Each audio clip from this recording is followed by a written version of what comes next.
Swaraj party के मुखिया प्रशांत किशोर एक बड़े इंटरेस्टिंग सी कंट्रोवर्सी में फंस गए।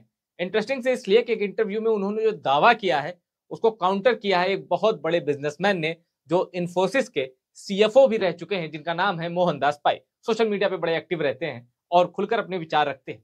अब हुआ क्या, एएनआई के साथ प्रशांत किशोर का एक इंटरव्यू आया। इस इंटरव्यू में प्रशांत किशोर ने कहा कि बिहार में इंडस्ट्रीज आ भी जाएंगी, इंडस्ट्रीज लग भी जाएंगी, तो भी पलायन नहीं रुकेगा, ये प्रशांत किशोर ने कहा। इसके बाद वो घूम के नॉर्डिक नेशन की बात ले गए, स्वीडन चले गए, नॉर्वे चले गए, और वहां उन्होंने क्या कहा और क्या बात गलत कही, वो फैक्चुअली गलत कहा प्रशांत किशोर पढ़े, वो भी बताऊंगा। पर पहले ये जान लीजिए कि जब प्रशांत किशोर ने ये कहा कि बिहार में इंडस्ट्रीज लग जाने के बावजूद पलायन नहीं रुकेगा, तो इंटरव्यूअर भी चौंके। लेकिन उनके पास ये फैक्ट्स नहीं थे कि प्रशांत किशोर को काउंटर कर सके। प्रशांत किशोर के साथ आप खूबी कह लीजिए, खामी कह लीजिए, प्रॉब्लम कह लीजिए, प्रशांत किशोर अपने आप को इंटरव्यूअर से ज्यादा इंटेलेक्चुअल समझते हैं। हो सकता है हो भी, लेकिन प्रशांत किशोर ये समझते हैं और वो दिख जाता है इंटरव्यू में भी। अब इस इंटरव्यू में क्या हुआ, प्रशांत किशोर ने इतना कहा कि इंडस्ट्रीज लगाने से भी बिहार में पलायन नहीं रुकेगा। बिहार में पलायन रोकना है तो एजुकेशन को अच्छा करो और रिसोर्सेज जो है वो जनता के हाथों में दो।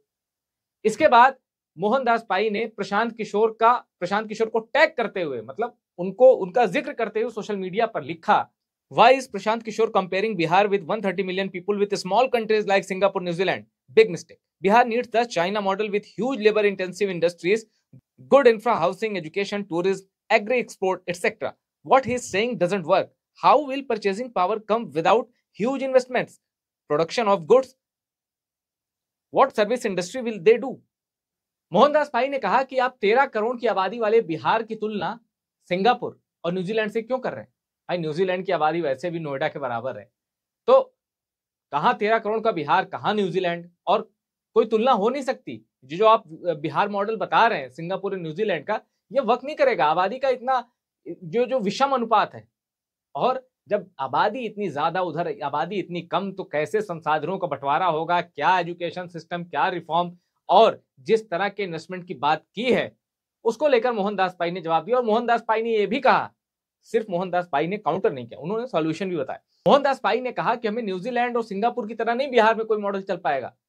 ह्यूज लेबर इंटेंसिव इंडस्ट्रीज, जो चाइना का मॉडल है, वो चलेगा बिहार में। यानी मोहनदास पाई ने प्रॉब्लम नहीं बताया, सॉल्यूशन का भी जिक्र किया। अब इसी इंटरव्यू में प्रशांत किशोर आगे कहते हैं अपनी बातों को वजन देने के लिए कि मुझे स्वीडन, फिनलैंड, यहाँ की कोई बड़ी कंपनी बताइए, क्या वहां कोई बड़ी इंडस्ट्रीज है, एक भी बताइए।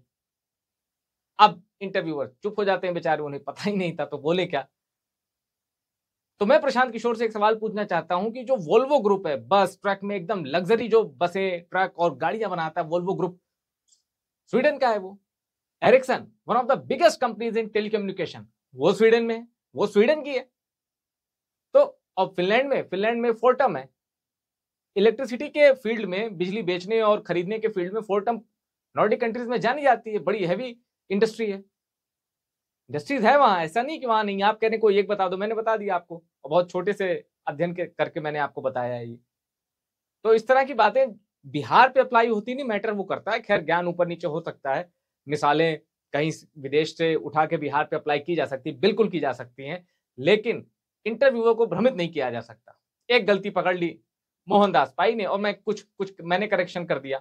तो इसके बाद प्रशांत किशोर का पूरा इंटरव्यू जो था वो बिहार सेंट्रिक था। और प्रशांत किशोर को ऐसा नहीं है कि इस इंटरव्यू में प्रशांत किशोर ने जो कहा है वो बिहार के वोटर्स को भ्रमित कर देगा या उनको मोबिलाइज कर देगा। बिहार के वोटर तक वो बात कोई अपील करने नहीं जा रही है, ये बात फैक्ट है। वो इंटरव्यू का ऐसा कोई हिस्सा नहीं था जो बिहार के वोटर्स को सोचने पे मजबूर कर देगा कि अरे सही कहा कि नहीं कहा। खैर, एक प्रशांत किशोर और जनसुराज के लिए अच्छी बात यह है कि जब वोटर के बीच सर्वे किया जा रहा है कि मुख्यमंत्री के तौर पर आपकी इंडिविजुअल पसंद कौन है, यानी पार्टी नहीं, नेता, कौन सा नेता आपको पसंद है, तो जो वोटर्स के बीच जवाब आ रहा है, बिहार के वोटर्स प्रशांत किशोर को लपक रहे हैं। पहले नंबर पर एज यूजुअल तेजस्वी यादव है, दूसरे नंबर पर नीतीश कुमार नहीं बल्कि प्रशांत किशोर है। यह प्रशांत किशोर के लिए एक अच्छी खबर है। और प्रशांत किशोर बिहार के हर रूरल एरिया में टच कर रहे हैं, जा रहे हैं। उनकी टीम है, डिजिटल योद्धा उनके बहुत अच्छे से काम कर रहे हैं। और प्रशांत किशोर अगर सोशल मीडिया पे वोटिंग हो क्योंकि प्रशांत किशोर का एक फैन बेस ऐसा है जो वोट नहीं डाल सकता, अभी वो वोट देने की उम्र उनकी नहीं हुई। तो प्रशांत किशोर बहुत तेजी से पॉपुलर है और नीतीश कुमार इसलिए आश्वस्त हैं क्योंकि वो अपने सापेक्ष आरजेडी के कथित शासन को गिनाते हैं और ये पूछते हैं वोटर से कि जरा तुम नहीं तो अपने पापा से पूछ लेना कि 6 बजे के बाद बिहार में कोई निकलता था क्या। तो आज जेडीयू को ये चुनाव में बने रहने के लिए और जीतने के लिए आरजेडी का सहारा है इनडायरेक्टली, क्योंकि आरजेडी से तुलना नहीं करेंगे तो नीतीश कुमार कैसे बता पाएंगे उन्होंने क्या किया। आरजेडी को अपने कास्ट इक्वेशन पे और तेजस्वी की जो लोकप्रियता है खासकर युवाओं के बीच, उस पर यकीन है। बीजेपी को 2014 के बाद से बीजेपी की चुनाव में जीत का एक ही मंत्र है, ब्रांड मोदी। बीजेपी उसी मंत्र के सहारे बिहार में जा रही है। यह अलग बात है कि जो अमित शाह कहते थे कि एनडीए में अब नीतीश कुमार के दरवाजे बंद हो चुके हैं, वही अमित शाह ये कह चुके हैं कि इस चुनाव में एनडीए का चेहरा होंगे नीतीश कुमार।